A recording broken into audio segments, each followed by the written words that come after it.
Bonjour à toutes et à tous. Bienvenue pour cette séquence de pitch sur le reconditionnement. L'idée de cette séquence, c'est évidemment, vous l'aurez compris, la thématique du numérique responsable est une thématique importante à NEC depuis pas mal d'années. Et ça va vous être expliqué dans les différents pitchs, mais quand on parle de l'impact environnemental du numérique, la part extrêmement importante se situe effectivement du côté du matériel. Et parmi les solutions, évidemment, pour réduire cet impact du matériel, la question du reconditionnement est une question qui est déjà abordée depuis pas mal d'années. Et l'idée de cette séquence, c'est de montrer un petit peu différents exemples d'entreprises, notamment de solutions, d'associations, qui mettent en place soit des filières, soit des modèles d'accès au matériel différents. Et donc l'idée, ça va être que pour celles et ceux qui n'auraient pas encore fait de séquence de pitch, il va donc y avoir 6 présentations successives. Donc je vous mets les fonctions et vous les retrouverez dans les slides. Et sans plus tarder, je vous propose de passer la parole à Stéphane Pagès, directeur commercial d'AFB. Certains connaissent peut-être. Bonjour, bonjour à tous. Donc, je suis Stéphane Pagès, je travaille dans une entreprise qui s'appelle AFB. Alors AFB en français, ça ne veut rien dire, hein. C'est pas l'association française des banques ni des footballeurs brésiliens. En fait, on a importé en France un concept qui a été développé en Allemagne. Et AFB en allemand, ça veut dire du travail pour personnes en situation de handicap, puisqu'effectivement notre métier, c'est de développer, de reconditionner des équipements informatiques qui sont collectés auprès des acteurs publics ou privés, du matériel de gamme professionnel, pour ensuite les reconditionner et leur donner une deuxième vie. Et on fait ça en parallèle avec un statut d'entreprise adapté. Donc nos collaborateurs sont en majorité des personnes en situation de handicap. Je suis un petit peu le local de l'étape, entre guillemets, puisque le siège de l'entreprise est à Annecy.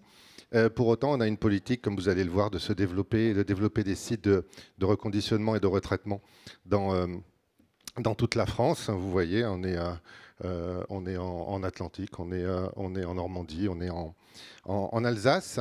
Et l'ensemble de ces équipements, effectivement, après les avoir reconditionnés, eh bien, on va les remettre à disposition de tout un chacun dans nos boutiques. Chacun de nos sites a une boutique physique et aussi au travers de notre site en ligne, donc afbshop.fr.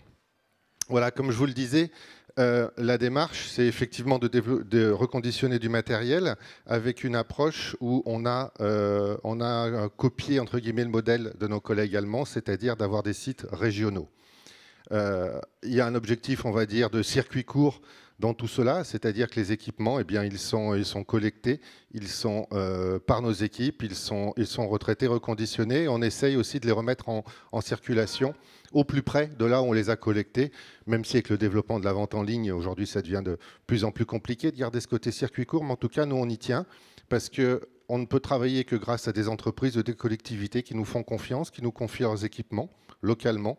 Donc, c'est là où nous, on va investir de l'argent et on va développer de l'emploi. Donc, en Allemagne, la création en 2004, nous en France en 2012, donc à Annecy au départ, et puis aujourd'hui, comme vous le voyez, on a 5 sites de retraitement, plus une boutique à Lyon.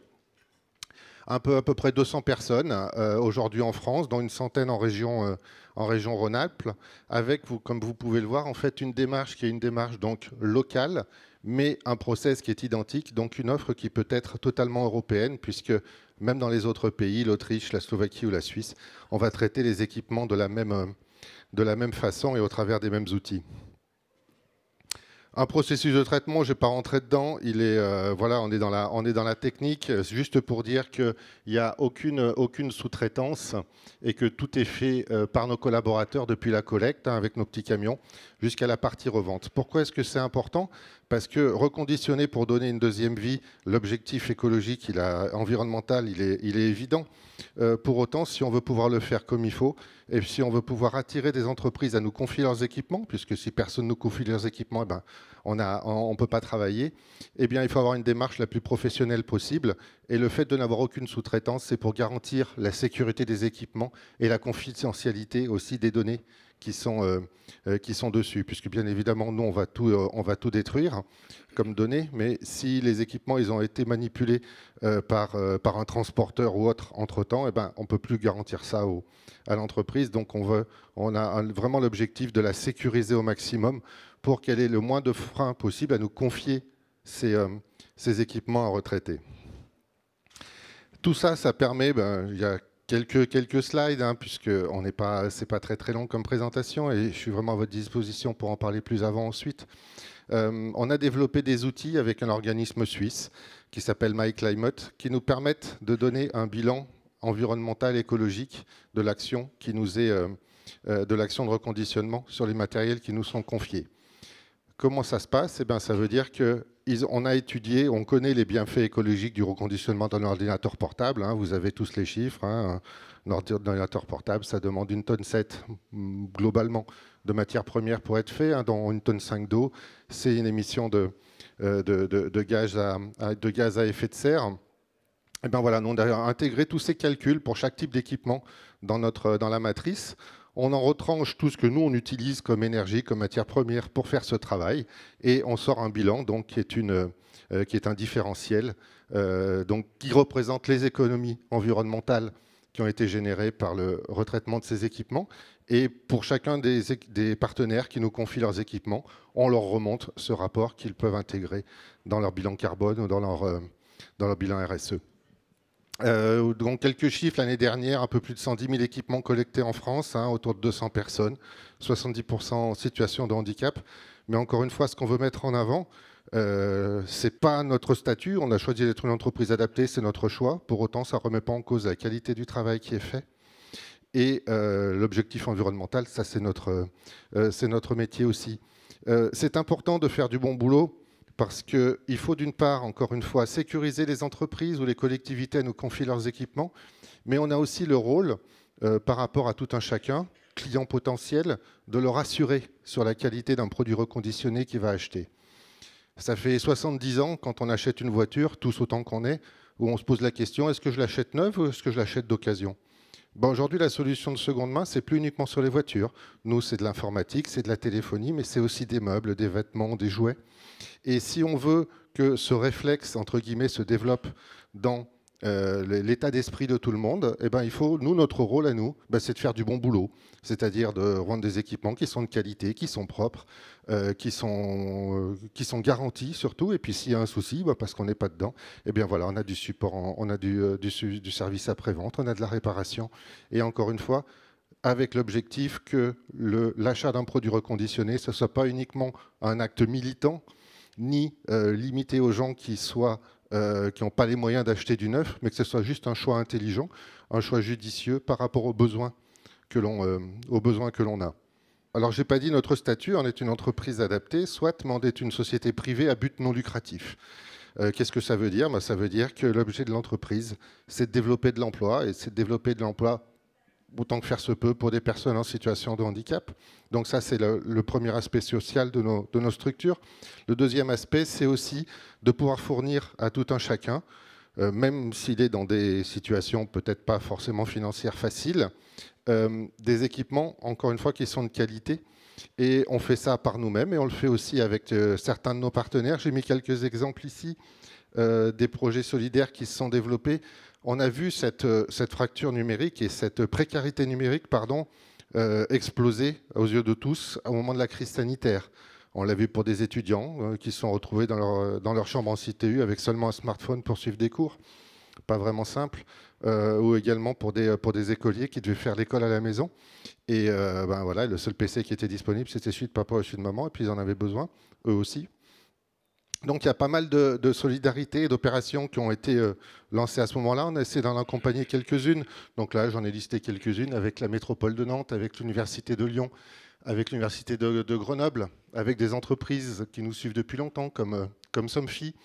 Et puis, au travers d'Orange, je laisserai Madame Escoffier en parler un peu plus avant. Voilà, l'opération Coup de pouce Orange qu'on essaye d'accompagner aussi, nous, de notre côté, en fournissant donc les équipements, en reconditionnant les équipements pour les personnes qui sont, encore une fois, en précarité financière, pour qu'ils aient des équipements pour pouvoir faire toutes les démarches qui, aujourd'hui, sont accessibles uniquement au travers de ces outils. Voilà. Et je vous propose maintenant du coup d'accueillir Cathy Escoffier, directrice déléguée RSE au sein d'Orange. Écoutez, bonjour à toutes et tous. Alors peut-être en préambule, parce que vous l'avez vu dans Dans le pitch sur le livret, en fait, on a un enjeu en fait de se poser peut-être la question du sens, parce qu'en fait, effectivement, l'explosion en fait du numérique, c'est d'abord une question de sens et se dire à quoi servent ces objets et de leur utilité. Donc déjà, de poser les questions de comment on intègre les enjeux d'économie circulaire. Ça veut dire en amont dans la fabrication pour que ces objets qui sont mis sur le marché, non mais c'est important de le dire parce que c'est un énorme enjeu de transformation des filières, d'enjeux d'économie circulaire, donc qu'ils soient réparables, qu'ils soient conçus au démarrage en matière d'éco-conception. Et ça, c'est important peut-être de se le redire, que la réparation n'a de sens que si on fait durer les produits et si effectivement on a une vision complète en matière d'économie circulaire. Et c'est pas simple voilà, de travailler sur ces sujets, mais on y arrive. Ça fait de nombreuses années d'ailleurs que nous essayons de le réaliser. Et puis évidemment, je vais revenir sur deux exemples qui sont les téléphones et puis l'offre coup de pouce en matière d'accès au numérique. Un enjeu certainement aujourd'hui sur le mobile, nous on a pris des engagements de collecter 30% des mobiles en France. Depuis 2020, c'est 3 millions de mobiles qui sont ramenés. Bon, soit dans les boutiques, mais surtout beaucoup en partenariat avec les collectivités et les associations, donc dans la chaîne de l'économie circulaire. Et nous avons un enjeu aussi, c'est celui de la réparation et du reconditionné. Alors sur le mobile, peut-être parce qu'effectivement on fait énormément de choses, mais c'est d'abord un enjeu de filière et c'est un enjeu aussi, vous l'avez dit, de qualité. On va sortir dans quelques jours une étude qu'on a menée auprès de 4000 Français. Aujourd'hui, sur le neuf, 7 Français sur 10 achètent un téléphone mobile neuf. Voilà. Donc vous voyez, on a un peu encore de travail. Nous, on a pris des engagements d'avoir 10% de nos ventes sur du reconditionné. On était à moins de 2% il y a 2 ans. Donc c'est un énorme travail que nous menons avec les acteurs et de la filière. Et ce qui est rassurant quand on regarde chez les jeunes, quand je dis jeunes, c'est les 15-34, donc c'est un peu large comme plage, mais seulement 5 jeunes sur 10 achètent du neuf, donc beaucoup sur du reconditionné. Mais pourquoi? Ce n'est pas pour des enjeux environnementaux. C'est d'abord pour des questions de prix et d'accessibilité sur le prix. Donc ça, c'est le premier sujet. Et après, c'est un deuxième sujet, c'est la qualité, parce qu'on confond souvent occasion et reconditionné. Et quand vous achetez un mobile, vous avez envie qu'il soit neuf, réparable, et surtout, il faut qu'il corresponde à des normes européennes, à des normes de réparation, et c'est tout l'enjeu qu'on a ensemble. Donc ça veut dire qu'on a aujourd'hui un changement de comportement, de mentalité, donc c'est plutôt bien, il faut qu'on continue à l'encourager sur le marché français. Et on a aussi un enjeu de ramener donc, tous les équipements, les box, les décodeurs. 90% de nos box et de nos décodeurs sont collectés, reconditionnés. Ils sont remis en circulation moins 4 à 5 fois. Voilà. Donc c'est aussi un enjeu sur ces sujets-là. Je voudrais donner un deuxième exemple aujourd'hui qui est, vous l'avez signalé, coup de pouce. Alors on a fait une démarche un peu novatrice. On a travaillé avec un action tank qui s'appelle Entreprise et Pauvreté. On a mis plus d'1 an à créer une ingénierie pour se dire aujourd'hui l'accès au numérique, c'est, vous le savez, vous êtes là depuis certaines d'entre vous plusieurs années, c'est d'abord un accès au réseau, mais c'est aussi un accès aux équipements. Et donc on a fait un travail pour que déjà on ait une accessibilité par le prix. Aujourd'hui, cette offre coup de pouce, c'est un accès à Internet à 15,99 € et c'est un accès à un équipement. Et comment on le fait? Ce sont des équipements des salariés d'Orange qui sont reconditionnés dans les ateliers d'AFB, qui sont remis à neuf avec une garantie et une qualité de service et qui sont revendus pour 169 €. Et donc, il faut avoir, pour bénéficier de cette offre, une condition d'éligibilité avec un coefficient 700 ou MSA qui permettent de pouvoir accéder à cette offre. Et nous venons de lancer une expérimentation avec France Travail dans 8 départements, justement pour permettre à des personnes en situation de demande d'emploi de pouvoir bénéficier de ce service. Donc voilà, on a démarré sur 8 départements et avant-hier, voilà, on a démarré dans des départements voisins. Voilà. Donc moi, je voudrais simplement, parce que vous l'avez souligné, en fait, dans la chaîne de valeur, il y a plusieurs sujets. D'abord, il est en train de se passer quelque chose d'assez formidable, c'est que les entreprises aujourd'hui doivent intégrer des enjeux de responsabilité et d'environnement. Donc les grandes entreprises ont un enjeu majeur à jouer parce qu'on travaille avec les entreprises d'économie sociale et solidaire. Orange, c'est un des 3 grands acteurs en France qui fait travailler le secteur de l'économie sociale et solidaire. C'est 250 entreprises quand même sur le territoire. Et je pense que c'est important d'intégrer ça dans nos achats responsables et dans la façon de le faire. Donc c'est parce que il ne faut pas opposer entreprises privées, entreprises de l'économie sociale et solidaire et les associations. Et c'est bien le travail ensemble qui peut être mené. Et ce qu'on fait, voilà, un certain nombre d'acteurs, on n'est pas les seuls, démontrent que ça peut fonctionner. Et je terminerai juste en disant, là où il y a une volonté, il y a un chemin. La preuve en est, on y arrive, même si c'est long. Ces enjeux, c'est vraiment d'abord des enjeux de transformation, de modèle économique, de mentalité. Voilà, c'est juste pour vous dire qu'on y arrive quand on se met autour de la table en ayant un enjeu de commun. Je vous propose maintenant d'accueillir Étienne Hirschhauer. Bonjour. Directeur général d'Ecoder. Alors, juste pour me présenter, alors ce que je comprends, moi, je suis dans ce domaine du reconditionnement informatique depuis 7 ans. Ce que je comprends, moi, c'est qu'il y a 2 ou 3 métiers et qu'il faut qu'on soit bien clair sur les métiers qui sont les nôtres. Il y a le métier du reconditionneur. On va voir, c'est mon métier. C'est le métier qui vous a été présenté par Stéphane pour AFB. On va voir qu'on fait des métiers qui sont très très proches, donc je ne veux pas faire trop de redites par rapport à ce qu'il a dit.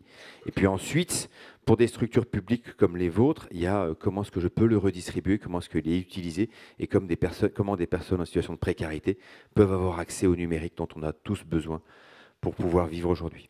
Rapidement, Ecoder. Donc Ecoder, on existe depuis 20 ans, à peu près comme AFB.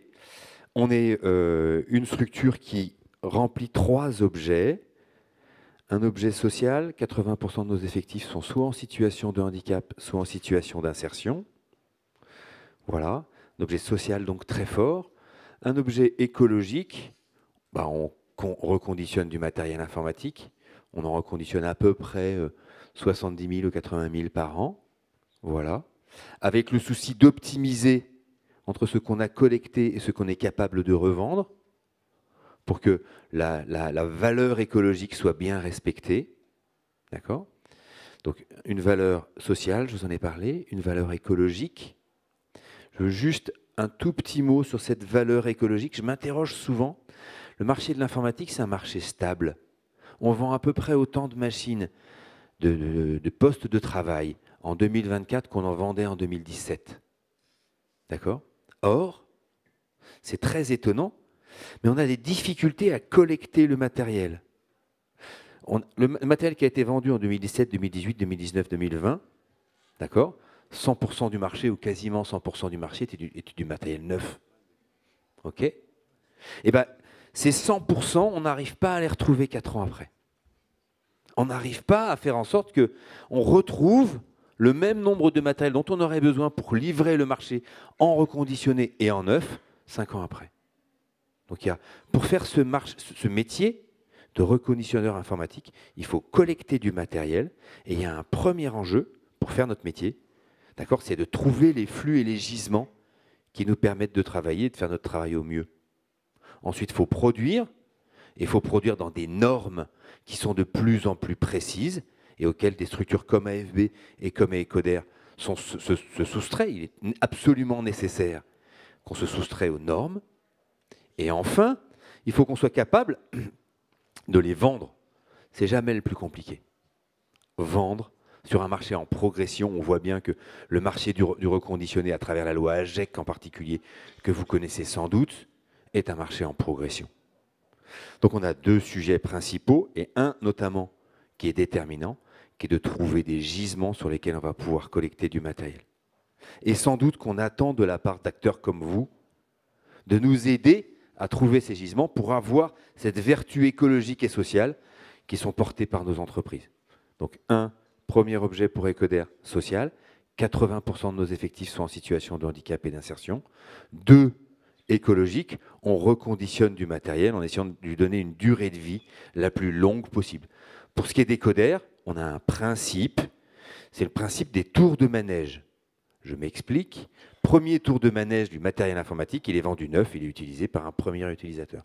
Premier tour de manège. Deuxième tour de manège. Avec votre aide, on collecte ce matériel et on le reconditionne pour lui faire un deuxième tour de manège. Et là, on va essayer, nous, de trouver notre rentabilité économique. De la même manière qu'ASB, on est une association. Donc on ne va pas chercher à s'enrichir. On cherche à s'inscrire dans les deux objets qui sont les nôtres, social et écologique. Mais il faut bien faire tourner une filière. D'accord ? Voilà. Et donc pour ça, on a besoin de vous. Donc ce marché qui est en progression nous aide forcément. Et donc on se développe énormément. On faisait 10 000 machines il y a 5 ans. On en fait 100 000 aujourd'hui, un peu moins de 100 000 aujourd'hui. Donc on voit bien qu'on est en progression. Je termine sur la présentation d'Ecoder, ne sachant pas du tout si j'ai beaucoup de temps ou plus beaucoup de temps. Mais j'ai encore 2 minutes, très bien. On est à peu près 200. On est aussi local, donc on a un site à Lyon et la personne responsable du site de Lyon est parmi vous, donc on sera heureux de pouvoir vous rencontrer à l'issue de cette présentation. On a aussi 2 sites à Paris, un site à Nantes, un site à Marseille. Voilà, donc on se développe évidemment localement et pour des raisons sociales et pour des raisons écologiques, considérant que se balader avec du matériel informatique partout en France ou en Europe, ça n'a pas beaucoup de sens écologique, donc c'est mieux de le faire localement. Voilà. Pour nous, et pour faire vivre cette filière, et pour être capable de répondre aux attentes du marché au moment d'acheter du matériel qui puisse être reconditionné, l'enjeu de collecter et d'industrialiser et de transformer les machines localement est déterminant. Donc il nous faut tisser autant de liens que possible avec des acteurs comme vous. Voilà. C'est la raison de notre présence ici et de notre volonté de pouvoir aussi proche que possible, aussi complètement possible, vous rencontrer. Un sujet qui est important. On est passé aussi d'une filière qui était artisanale à une filière qui est devenue industrielle.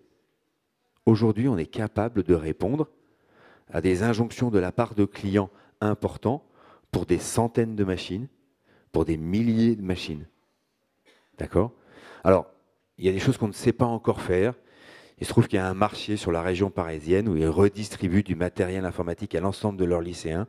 Pour votre information, il rentre au lycée en région parisienne 150 000 lycéens chaque année. Donc il y a un marché de 150 000 machines à vendre qui doivent toutes être les mêmes. Et ça, on n'est pas capable de le faire encore aujourd'hui. Mais bon, des marchés à 150 000 machines par an, il n'y en a pas non plus des centaines. Celui-là, on ne sait pas le prendre, il est fait en neuf. Et c'est très bien. Mais pour bien d'autres marchés, on est évidemment capable de pouvoir rendre les services qui sont les nôtres. Voilà. Je veux vous partager aussi à quel point travailler pour une structure comme la nôtre est quelque chose de fantastique, parce qu'on est capable d'accueillir la fragilité, de jouer pour la planète et de malgré tout être économiquement stable et capable de vivre. Je vois qu'il se rapproche, donc ça veut dire que c'est mon intervention qui se termine. Je vous remercie de votre attention. Merci beaucoup Étienne, effectivement. Donc je m'appelle Camille, je travaille pour Emmaüs Connect, association du mouvement Emmaüs qui lutte contre la précarité numérique depuis une dizaine d'années. Donc ça fait 10 ans que l'association veille à équiper, à connecter, à accompagner aux usages les personnes qui sont les plus éloignées du numérique. Ça a été dit en introduction hier, on parle à peu près de 14 millions de personnes en France. Et donc ça fait 10 ans que le sujet de l'équipement se pose, puisque en 10 ans on a accompagné à peu près 100 000 personnes et que ces 100 000 personnes, elles avaient quasiment toutes besoin ou toutes un sujet lié au manque d'équipement. Il y a à peu près 4 ans, on va fêter l'anniversaire là en novembre, on a lancé le projet La Collecte.tech, une initiative collective. J'ai mis quelques logos de nos principaux alliés et partenaires avec lesquels on a monté ce projet. C'est une initiative qui visait justement à répondre à ces enjeux-là, c'est-à-dire que les personnes qu'on recevait dans nos espaces et qui avaient un problème d'équipement, on n'était pas capable aujourd'hui de leur adresser la bonne solution au vu de leurs revenus qui sont très très faibles, entre 6 et 700 € par mois. Et donc on a lancé ce projet-là qui vise à mettre en place des filières sur les territoires. Donc vous voyez ici les 7 filières, les 7 régions sur lesquelles on a pour l'instant mis en place des filières avec les acteurs du territoire. L'idée, c'est d'adresser les collectivités et les entreprises qui n'utilisent plus leurs équipements numériques, de leur demander de nous les confier. On va ensuite travailler avec des reconditionneurs locaux, dont Ecoder notamment fait partie. Vous voyez ici le logo d'Ateliers sans frontières en Ile-de-France, de Trira en Rhône-Alpes, des ateliers du bocage.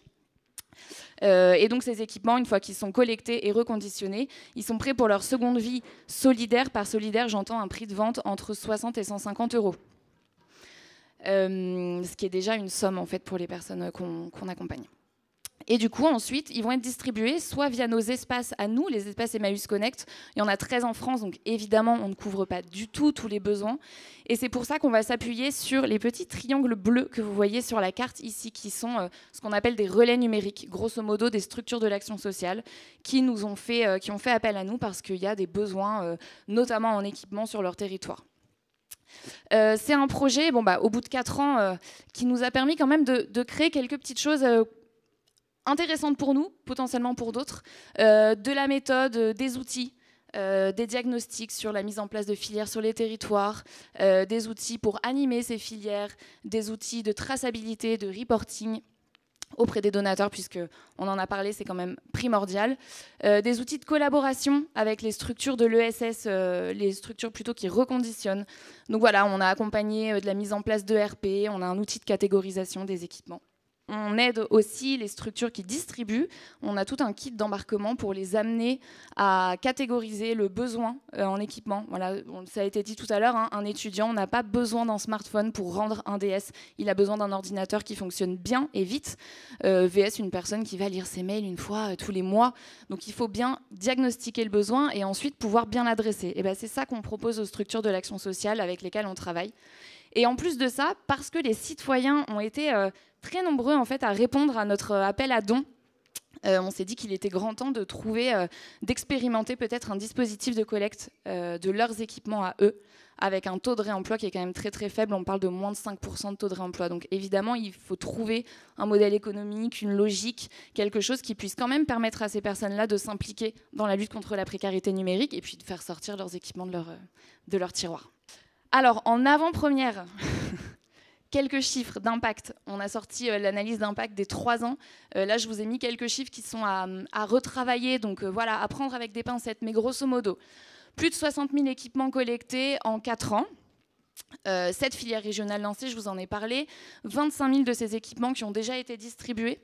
Un taux de réemploi d'à peu près 50%. Voilà, c'est les chiffres qu'on peut annoncer à date et dont on est quand même relativement assez fiers.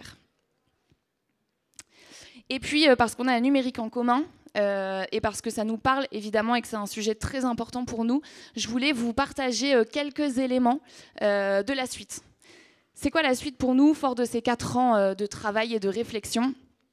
C'est un projet qui, à date, s'appelle Territoire numérique résilient et solidaire. C'est la suite. Qu'est-ce qu'on se dit? On se dit, on a créé des outils, ils nous servent à nous, peut-être qu'ils peuvent servir à d'autres. On a créé des outils, mais il nous manque encore pas mal de choses. Peut-être que d'autres font ces choses, ont ces outils, ont cette intelligence à laquelle aujourd'hui, nous, peut-être, on n'a pas accès. Et donc, on se dit qu'on se laisse 4 ans pour veiller à massifier la collecte, le reconditionnement et la distribution solidaire d'équipements numériques. Et on veut que ça se soit plus systémique. On veut embarquer un maximum d'acteurs avec nous pour lutter contre la précarité numérique et bien sûr l'impact majeur du numérique sur l'environnement, ça a été dit. Comment est-ce qu'on fait? En fait, pour faciliter le passage à l'échelle de ce dispositif-là, on met en commun, on co-construit, on partage des expériences, ce qui a marché et aussi ce qui n'a pas marché évidemment, et on veille à l'hybridation de ces savoirs et de ces techniques pour être plus forts ensemble dans le monde de l'ESS et pour répondre à l'enjeu très très fort qui est celui d'équiper, c'est à peu près 8 millions de personnes en France qui n'ont pas accès à un équipement faute de moyens. Et comment est-ce qu'on fait? On essaie de réunir cette communauté. L'objectif, c'est qu'on adresse un des objectifs de la feuille de route du gouvernement, qui est de mettre à disposition de 2 millions de ménages modestes un équipement d'ici 2027. Objectif très très ambitieux. Évidemment, on n'y arrivera pas tout seul. Et ça n'a jamais été l'objectif. Et donc du coup, je passe à la slide d'après. Et donc du coup, si vous souhaitez faire commun avec nous, on est déjà beaucoup soutenu, je remercie notamment l'ADEME, la Banque des territoires écologiques. On est soutenu pour aller plus loin, on a des acteurs qui croient en ce passage à l'échelle. Mais on a encore besoin de beaucoup de contributeurs. Voilà, je vous ai mis quelques exemples pour identifier des communs et des outils à mettre en commun, pour réaliser, pour financer toutes les études d'opportunité sur les innovations qu'on aimerait pousser. Voilà, on a besoin d'expertise SI, de hardware, et puis d'aide à la réalisation de développement logiciel. Donc voilà, tout ça participera, on l'espère, à la création d'innovations et à leur partage, et puis à la mise en place de filières très solides et coopératives pour lutter contre la précarité numérique. Voilà, merci beaucoup.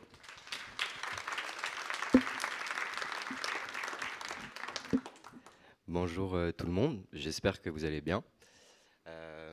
Je m'appelle Théo, je viens vous parler aujourd'hui de WeFound. Et je vais peut-être commencer en disant que nous, on est beaucoup plus jeunes, beaucoup plus petits que mes prédécesseurs. Donc je voulais sortir des chiffres d'impact et je le ferai avec beaucoup de modestie après. Tout d'abord, un rapide historique pour l'association WeFound, qui est une association. On a été créé en 2018 par Cyprien Lefebvre, initialement étudiant en école d'ingénieur, qui est parti d'un constat. Celui que d'un côté 3 millions d'ordinateurs, enfin, d'équipements numériques, étaient jetés en France chaque année par les entreprises, alors qu'ils avaient encore une possibilité d'avoir une seconde vie. Et parallèlement à ça, 40% des publics en situation de précarité connaissent d'énormes difficultés avec le numérique, dont le manque d'équipement aujourd'hui fait partie de ces problématiques.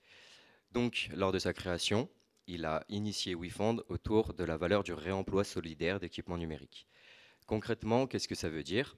Ça veut dire que, comme mes collègues qui sont passés avant, on collecte auprès d'organisations privées et publiques du matériel informatique lorsqu'il est renouvelé, pour ensuite l'acheminer dans notre atelier qui est situé dans la région lyonnaise, et ensuite le reconditionner, le revaloriser. Reconditionner, ça veut dire réparer, remettre à niveau, rebooster les compétences s'il faut, et le réemployer pour lui donner une seconde vie. Lorsqu'on le réemploie, l'objectif, c'est de viser l'autonomie des publics les plus précaires, les plus en difficulté, ainsi que les structures socio-éducatives. Donc, on réalise des dons, c'est entièrement gratuit pour eux, et on accompagne systématiquement ces dons de programmes de formation liés aux usages manquants qu'ils peuvent avoir. La parentalité, l'accès aux droits, l'accès à l'emploi, beaucoup de sujets dont on a pu parler depuis le début de ce salon. Et pour ce faire, on se met souvent en route, en coordination avec les acteurs du territoire, des acteurs sociaux, des médiateurs numériques, des conseillers numériques, qui identifient, accompagnent et nous permettent du coup de distribuer ces matériels aux personnes qui en ont besoin. Il y a une valeur importante aussi chez WeFound dans notre réemploi solidaire, c'est ce que vous allez retrouver dans les 3 E de notre nom. Il n'a pas été inventé pour rien, en réalité ils ont une signification. Le premier E, c'est pour équipement. L'idée de donner du matériel à ceux qui n'en ont pas. Le second, c'est éducation. Il faut former les utilisateurs aux usages qui leur manquent. Et donc, on réalise ces programmes de formation dont j'ai parlé un peu avant. Et le troisième E, c'est pour entretien. Lorsqu'on fait du réemploi, il faut pouvoir garantir une fonctionnalité et un service de qualité aux personnes qui utilisent ce matériel. Ça a été très bien dit avant. Nous, ce qu'on propose à ce moment-là, c'est d'aller au-delà de la garantie légale, qui est d'1 an sur du matériel reconditionné. On propose généralement 3 ans. Ce qui va nous permettre, en fait, d'être sûr que le matériel qu'on donne aux personnes qui ne savent pas utiliser initialement ne va pas rester dans un placard non utilisé. C'est important et ça nous permet d'avoir un suivi, de récupérer le matériel lorsqu'il n'a pas l'utilité attendue et de le réemployer encore.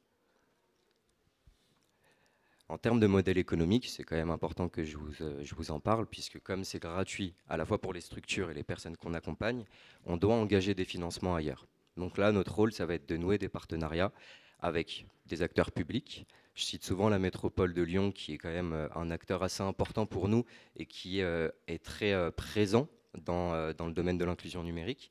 On est prestataire avec nos collègues d'Emmaüs Connect pour distribuer 2 à 3 000 kits inclusifs, équipements, formation et accès réseau pour les personnes, pour les foyers précaires de la métropole lyonnaise.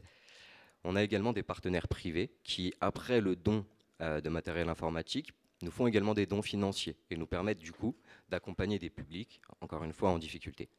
Et le troisième volet de notre modèle économique, c'est une capacité d'autofinancement qu'on essaye de mettre en place depuis maintenant 1 an et demi. L'association a créé une filiale, une SAS, qui s'appelle WeFound Service, qui nous permet de vendre le surplus de stock. Et tous les produits financiers qui sont générés à partir de ces ventes sont réemployés pour aller équiper les plus précaires. En termes d'impact, j'en parle quand même, hein, on n'est pas sur 100 000 ordinateurs. Nous, on a un taux de réparabilité de 80% et on en est très fiers. Ça veut dire qu'on réemploie énormément de matériel qu'on collecte et notamment les plus vétustes. Nous, on n'achète pas ce matériel, c'est uniquement des dons. Donc on a souvent des équipements numériques assez anciens, plus difficiles à revaloriser. Donc c'est quand même une réussite pour nous. Et on a depuis la création équipé, donc donné du matériel informatique à près de 3000 personnes, accompagné 25 structures socio-éducatives. Et je n'ai pas fait ce travail d'analyse sur l'eau, sur les différents enjeux environnementaux. On n'a pas encore la capacité de le faire, mais de manière très simple et sur base de calcul de l'ADEME, on peut dire qu'on a économisé près de 600 tonnes d'équivalent CO2. C'est déjà pas mal, on est assez content, même si on voudrait aller beaucoup plus loin. Je voudrais également parler un peu de notre vision d'un numérique d'intérêt général. Étant tout petit et très localisé, notre ambition, nous, depuis le début chez WeFound, c'est de tout documenter. Tout le savoir-faire, toute la gestion de la traçabilité, la mise en inventaire, les sorties de stock et comment est-ce qu'on les réemploie à but social et solidaire. Tout a été documenté et une bonne partie aujourd'hui de notre travail est accessible en ligne. Dans l'optique de la création de filières, pour répondre aux enjeux nationaux aujourd'hui de la création de filières et d'équiper ces 2 millions, 3 millions de personnes, il est important d'aller au plus proche des territoires. Et au lieu d'y aller en propre, WeFound souhaite ouvrir sa capacité pour créer de nouveaux ateliers de reconditionnement de différentes tailles, mais afin de répondre aux différents enjeux et faire fonctionner des économies locales. Donc ça, c'est notre première vision. Ensuite, il y avait une notion de tempérer, à savoir réduire l'empreinte environnementale du numérique. Reconditionner, c'est déjà pas mal, mais revaloriser le matériel le plus ancien et orienter les usages. Ce que je veux dire par là, c'est que pour faire de la bureautique, on n'a pas besoin de la dernière génération et c'est important de pouvoir sensibiliser les utilisateurs à ça. La problématique étant, avec des outils propriétaires, des logiciels propriétaires qui sont aujourd'hui très énergivores, il est de plus en plus difficile de revaloriser les matériels les plus anciens. Donc WeFound en milite énormément pour l'usage du libre. Des outils d'exploitation comme Linux aujourd'hui sont salvateurs pour aller revaloriser des matériels encore plus anciens qui ont encore une vie et une carte à jouer sur le marché du réemploi. Et la dernière chose que je voudrais dire aussi, c'est une valeur d'éducation. Donc, comme je l'ai précisé avant, on crée des programmes de formation en partenariat et auprès des publics les plus précaires. Lorsqu'on distribue le matériel, systématiquement, la première chose qu'ils font ces publics lorsqu'on leur donne le matériel, c'est de le retourner et d'aller fouiller dedans, alors qu'ils n'ont jamais touché un ordinateur. Pourquoi ? Pour comprendre qu'est-ce que ça signifie de réparer un ordinateur, comment est-ce qu'on le fait, et ensuite on les oriente sur où est-ce qu'ils peuvent aller. Et c'est hyper important parce qu'on les sensibilise à ce moment-là sur les enjeux environnementaux liés au reconditionnement, à l'ordinateur, au numérique. Et ça leur permet également de se rassurer sur la capacité à le garder fonctionnel dans le temps. Je termine là-dessus. Je ne sais pas combien de temps j'ai duré. Et, je vous remercie en tout cas pour votre écoute et bonne journée. Oui. Bonjour, donc merci à toutes et tous. Alors, actuellement, je suis chez Common. Auparavant, j'ai également fait une petite alternance il y a un petit paquet d'années chez Orange. J'ai travaillé aussi chez Fairphone, qui est une entreprise néerlandaise dont je vais parler plus loin. Et j'ai aussi un peu travaillé chez un reconditionneur d'iPhone aux Pays-Bas. Donc, Common est une société coopérative d'intérêt collectif. Je vais revenir dessus plus tard. Et donc, on propose la location avec service d'appareils électroniques les plus éco-conçus possibles. Et donc, on va voir pourquoi la location. Donc, 6 petits retours sur le modèle économique dominant, qui est le modèle économique de vente. Donc, ici, on a les ventes annuelles de smartphones en milliards par année. Donc, on voit la sortie du premier iPhone en 2007. Et puis, tout va bien, c'est génial. On produit de plus en plus de téléphones, on extrait de plus en plus de cobalt, etc. Jusqu'à environ 2016-2017. À partir de ce moment-là, donc on observe un tassement de la courbe et même les ventes qui baissent un peu.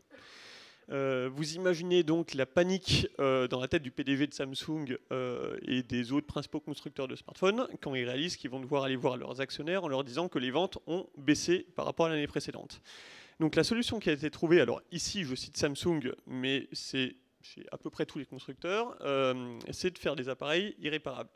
Si on prend le Galaxy S4 en 2013, vous aviez une batterie amovible, tout se démontait très bien. Année suivante, vous avez toujours une batterie amovible, mais le reste est à peu près impossible à démonter. Année encore après, vous avez carrément un dos en verre. Donc si vous essayez de le démonter, vous pouvez, vous cassez l'appareil. Et donc ça a été en seulement 2 ans. Donc et puis donc on a ça donc chez les constructeurs. Évidemment, on a les opérateurs qui veulent réengager leurs clients et donc n'ont pas du tout intérêt à ce que vous gardiez leurs appareils puisqu'ils ne peuvent pas vous revendre un forfait engagement 24 mois. Et donc, alors, il y a un peu de reconditionné. Donc, je reviens sur un temps que les moins de 20 ans ne peuvent pas connaître, qui était alors le service public et en l'occurrence France Télécom, qui louait des appareils. Alors ici, j'ai mis un Socotel S63, donc un modèle de 1963, sous lequel il y a marqué propriété de l'État. Et donc, c'était des appareils qui étaient conçus pour durer. Alors, dans les années 60, on se fichait complètement de l'écologie, mais c'était dans l'intérêt économique du service public de les faire durer. Donc, c'était réparable, c'était solide. Il y avait à peu près le même appareil qui était fabriqué pendant 20 ans. Et donc, c'était loué sur plusieurs cycles. C'est-à-dire que comme le France Télécom et auparavant le ministère des PTT même en était propriétaire, si le client n'avait plus besoin, il le ramenait, il les relouait, ramené, reloué, etc. Et donc ça, c'est un peu le modèle économique qu'on essaye de recréer chez Common. Aujourd'hui, comme a dit Madame Escoffier, les box qui sont louées par les opérateurs sont dans leur grande majorité, donc 90% vous avez dit, elles sont ramenées, elles sont relouées. Et donc elles sont même, donc elles reçoivent des mises à jour logicielles pendant des années, etc. Et donc ça, c'est pour dire que vraiment le modèle économique de la location donne intérêt aux fournisseurs à faire durer l'appareil. Donc ce qu'on propose, c'est un changement de paradigme, c'est de revenir à la location longue durée pour les appareils, et on s'engage à ne jamais les vendre, même après plusieurs cycles, et j'insiste là-dessus. Ce qui donc, de 1, nous donne un intérêt économique à les faire durer, de 2, va vouloir dire qu'on reste responsable de la fin de vie des appareils, qu'on va essayer de repousser le plus loin possible. Alors, comment on va les faire durer? Alors, sur le premier cycle, on va sélectionner des appareils que généralement on va acheter neufs, puisqu'on va essayer de soutenir les producteurs les plus responsables possibles. Donc, on va les sélectionner pour leur réparabilité, leur solidité, également des appareils relativement puissants pour qu'ils soient capables de supporter les mises à jour logicielles des années à venir et pour leur très bon suivi logiciel. Parce que même si l'appareil reste fonctionnel sur le plan matériel, il faut qu'il soit capable de faire tourner les dernières applications. On va apporter à ça toute une couche de services, c'est-à-dire qu'on va gérer les réparations, donc soit panne, casse, etc. Remplacement de batterie. Sur les PC, on va augmenter la RAM, mettre des SSD, etc. Évidemment, on va reconditionner ces appareils même s'ils sont chez un même client, c'est-à-dire qu'on envoie un appareil fonctionnel, puis on rapatrie l'appareil du même modèle qui revient chez nous. On va accompagner également nos clients vers des logiciels libres. Et donc, on va bien évidemment inciter les clients à garder leurs appareils le plus longtemps possible, notamment par des baisses de prix. Alors, par exemple, pour les professionnels, donc en fin d'engagement, on a une baisse de prix de 40%, et on baisse à terme jusqu'à 60% le tarif de location pour toujours le même service. Et ensuite, comment on fait durer sur les cycles suivants?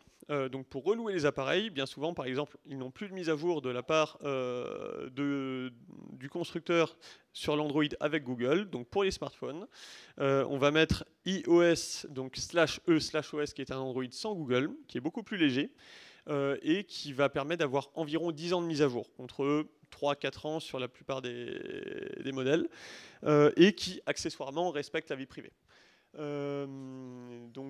Sur les PC, on va évidemment passer à Linux. Pour ce qui est des clients particuliers, on propose même pas Windows, comme ça c'est assez simple. Mais par contre, on accompagne à l'usage de Linux et d'Ubuntu. Et ensuite, on va mutualiser les pièces détachées, voire en redesigner ce qu'on a déjà fait par le passé. Donc le fait de rester propriétaire des matériels veut dire qu'ils reviennent toujours chez nous, et même s'ils ne sont plus fonctionnels, ne peuvent plus être réparés, on récupère les pièces pour en réparer d'autres. Donc un petit exemple de durabilité, l'an dernier on a recommercialisé des smartphones qui dataient de 2015, donc des Fairphone 2 en l'occurrence, qui sont toujours mis à jour via un Android sans Google, qui avaient toujours les pièces détachées disponibles et qu'on a loué à un peu moins de 7 € par mois TTC, assurance incluse. C'est parti comme des petits pains. Donc au niveau des producteurs, alors on soutient notamment Fairphone. Aujourd'hui plus de 60% de ce qu'on loue c'est du Fairphone, donc c'est le téléphone le plus réparable du marché et réparable très facilement par une utilisatrice, un utilisateur sans aucune expérience. C'est également des téléphones qui sont plus écologiques. Alors ça reste des téléphones. Ils vont contenir pas mal de matériaux recyclés. Fairphone fait également un gros travail sur la chaîne de valeur et sur les conditions de travail, que ce soit dans l'usine du fabricant du Fairphone, mais aussi les usines des principaux sous-traitants. On travaille également avec Crosscall, qui est un fabricant qui conçoit les téléphones en France et est en train de commencer à rapatrier la production en France. Donc, ils font des téléphones durcis, des téléphones de chantier. Et puis, alors je vais passer rapidement dessus. Donc, au niveau des PC, on va sélectionner les PC les plus réparables qu'on trouve. Donc, généralement des gammes professionnelles. On espère très bientôt travailler avec Framework, qui est un fabricant américain, qui fabrique vraiment le même PC d'année en année. Donc, il suffira par exemple dans 10 ans de mettre à jour la carte mère, mais on pourra mettre la carte mère dans 10 ans dans le châssis d'aujourd'hui. On essaye toujours de convaincre nos clients de prendre des PC fixes, parce qu'un PC fixe, il n'y a pas de pièces en mouvement, il n'y a pas de batterie à changer. Chez moi, je travaille sur un PC fixe qui a 16 ans sous Linux. Ce ne serait pas envisageable de travailler sur un PC portable qui a 16 ans. Et on a également des casques audio, notamment la marque néerlandaise Gerard Street, qui a conçu des casques très réparables pour une bonne raison, c'est une entreprise de location, tout simplement. Et donc pour finir, et je m'arrêterai là, donc on est une coopérative d'intérêt collectif. Alors c'est une entreprise, c'est pas une association, mais c'est une entreprise dans laquelle, contrairement à une structure, on va dire, capitaliste standard, un sociétaire égale une voix, quel que soit le nombre de parts sociales. C'est-à-dire que si Jeff Bezos décide d'investir dans Common, on lui dira très bien, bienvenue, vous avez une voix au conseil d'administration. En assemblée générale, pardon. Et on a une rémunération du capital qui est ultra limitée, donc c'est un peu technique, mais en gros, on va être limité à 2 ou 3% de dividendes. Voilà. Sachant que les parts sociales, c'est pas des actions, c'est les parts sociales, ne peuvent pas être revendues. Donc c'est un modèle qui nous met complètement à l'abri d'une prise de contrôle par une autre entreprise et fait que le parc d'appareils possédés par Common va rester un bien commun. Voilà. Et je vous remercie beaucoup, j'espère que je n'ai pas gagné le temps. Merci beaucoup. Il va même y avoir du temps pour des questions, c'est incroyable. Merci beaucoup. Peut-être en synthèse, vous dire que... Alors, remercier chaleureusement les intervenants qui ont joué le jeu, évidemment. À vous de ne pas être partis, les participants et participantes. Et vous dire que... Donc, comme dans l'esprit de NEC, vous avez vu qu'il y a à la fois cet enjeu d'industrialiser des solutions, et on a eu des très beaux exemples qui ont été présentés. On a vu la nécessité de structurer, d'articuler, et puis de donner aussi une vision de ce que peut être un autre modèle émergent, on ne va pas se cacher, en termes de volume, ça a été dit, c'est encore confidentiel, mais présenté par Common. Et peut-être avant de faire un petit round de questions, vous dire que nous, ce qu'on observe effectivement dans les politiques locales, il y a la question de la structuration de la filière au local. Aujourd'hui, je prends l'exemple des collectivités qui se posent la question, est-ce que je dois monter une filière ou pas sur mon territoire, au regard des acteurs présents. Donc on a vu que ça, c'était un enjeu. Je suis quand même assez, je renvoie ça aux questions, le fait d'avoir des problèmes de gisement, je me dis fichtre, et ça a été très bien dit, pourquoi on n'arrive pas à les capter. Je me dis c'est quand même incroyable qu'aujourd'hui on a finalement des reconditionneurs dont le combat principal c'est de trouver du matos alors qu'il semblerait qu'on croule sous le matériel collectivement. Donc voilà, curieux de vous entendre là-dessus. Et puis dernière, est-ce que sur la question du reconditionnement, on voit que la vente elle stagne sur les smartphones, voire elle baisse un peu. Est-ce que globalement on commence à avoir des effets leviers sur, parce qu'on reconditionne un peu plus massivement, la vente de neuf se réduit ou pas, qui était, il me semble, un des objectifs. Il faudra continuer à produire du neuf, évidemment. Mais est-ce qu'on observe voilà, un plateau ou pas? Et voilà. Donc peut-être un ou deux éléments de réponse ultra rapides avant de prendre des questions. Pour faire notre métier, encore une fois, il faut 3 choses. Il faut collecter, produire et vendre. Et aujourd'hui, en tout cas, ma perception, mais tu diras aussi, Eric, ce qu'il en est, c'est que c'est le plus compliqué, c'est de la collecte. Et pour autant, c'est pas naturel. En fait, on observe quoi? Lorsqu'on étudie un tout petit peu ce sujet, sur 100 ordinateurs qui sont vendus, les plus gros acteurs qui vont collecter ces matériels sont des acteurs qui vont faire du recyclage. En fait, ils vont prendre le matériel, ils vont le détruire et ils vont en tirer, et c'est mieux que de le mettre dans une décharge, mais ils vont en tirer la matière qui est à l'intérieur. On va récupérer l'or, on va récupérer les métaux rares, on va récupérer, etc., pour en refaire d'autres objets informatiques qui n'ont rien à voir. D'accord ? Ça, c'est la filière d'origine, c'est la filière la plus rentable avec les acteurs les plus importants, les plus gros. Vous connaissez très bien Veolia, Paprec, de Richebourg, etc. C'est leur métier à l'origine. Bien, c'est le recyclage. Ensuite, il y a 2 métiers qui viennent se rajouter, qui portent des R aussi en première lettre, l'un et l'autre, le reconditionnement. Et on a dit tout à l'heure ce qu'il en était du reconditionnement et de la vertu du reconditionnement au niveau écologique. Mais on a déjà des acteurs qui sont beaucoup plus petits et beaucoup moins rentables, d'une filière qui se construit. D'accord ? Et enfin, il y a un autre R qu'il ne faut jamais oublier et qui a été cité à plusieurs reprises qui est la réparation. D'être capable de réparer. Et là, c'est encore des acteurs plus petits et quelquefois encore des acteurs moins rentables. Mais pourtant, c'est là où la vertu écologique est la plus importante. D'accord ? Donc l'idée de nos interventions, en tout cas la mienne, voilà, c'est de passons du premier R recyclage au deuxième R reconditionnement. Donc fléchons les flux de plus en plus vers le reconditionnement qui est écologiquement et évidemment socialement plus responsable. D'accord ? Mais le chemin ne sera pas terminé, il faudra aller jusqu'à la réparation. Et on a bien vu avec Common tout de suite, l'idée c'est on utilise toujours le même matériel et on renouvelle de fois en fois. On fait ce que j'appelle donc des tours de manège successifs jusqu'à l'infini, idéalement, pour faire en sorte qu'il n'y ait plus d'impact écologique au matériel informatique et télécom. Oui, je voudrais, Juste... pardon, je vous en prie. Je voudrais juste compléter sur le recyclage, que c'est pareil sur les mobiles, hein, 46 millions de téléphones dans les tiroirs. Donc vous comme moi, on a tous à peu près 1 à 2 téléphones dans son tiroir. Il faut les ramener. Donc soit ils sont recyclés, ils sont réparés, autrement ils sont mis aussi dans des filières de recyclage. Et nous en avons besoin, parce qu'on n'a pas parlé de ça, mais il y a un impact sur la matière. Et donc il va bien falloir aussi récupérer l'ensemble de ces terminaux, quand ils ne sont pas réparés, pour les remettre en circuit pour fabriquer d'autres objets. Voilà. Donc, ramenez vos téléphones et vos PC. Et juste 2 écueils aussi, enfin 2 points qui sont importants. Ça a été évoqué tout à l'heure par Cathy, c'est la qualité des équipements. Aujourd'hui, nous, Étienne comme moi et comme d'autres, on va reconditionner des équipements qui sont des gammes professionnelles. Pourquoi ? Parce qu'on est sur un niveau de qualité des équipements qui n'a rien à voir avec les gammes grand public. D'ailleurs, les prix ne sont pas les mêmes non plus à l'achat. Hein. C'est malheureux. Les gammes grand public, alors effectivement, il y a un prix de marché, il y a de la concurrence, mais c'est des équipements qui ne sont pas faits pour être réparés. C'est des équipements qui ne sont pas faits pour être reconditionnés. Et je pense que ça, c'est un point. C'est un point à faire évoluer. Là, on parle c'est législatif et c'est mondial. Et le deuxième point, c'est ce qu'on disait tout à l'heure, c'est-à-dire que nous, on peut dans l'absolu tout reconditionner. Il faut que quelqu'un derrière soit intéressé pour l'acquérir. C'est ça qui paye notre travail, enfin dans notre modèle à nous en tout cas. Et pour que les gens soient intéressés, il faut leur fournir un produit qui soit attrayant. Alors attrayant, c'est sur la machine en elle-même, elle est jolie, elle est performante, elle est garantie. C'est sur l'OS, effectivement. Utiliser du Linux, ça permettrait d'utiliser plus longtemps les machines parce que c'est beaucoup moins gourmand en ressources. Nous, aujourd'hui, en boutique, 99% des gens, ils veulent une machine avec Windows. Voilà, c'est un fait aussi. Le client fait aussi notre marché, on doit s'y adapter. Et quand l'année dernière, pour vous donner un petit exemple, Microsoft a annoncé qu'il ne garantissait le support de Windows 11, qui est donc la version actuelle, qu'à partir d'une certaine génération de processeurs, on va dire c'est la 8e gène, voilà, on s'en fout du nom, mais bon.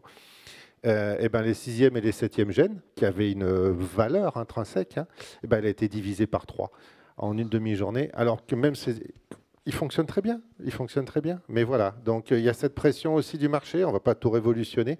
Pour autant, la demande du consommateur, elle est importante aussi à prendre en compte pour nous, si on veut avoir un modèle qui, encore une fois, soit pérenne et de l'avenir dans son développement. Merci vraiment à toutes et à tous pour la participation. Et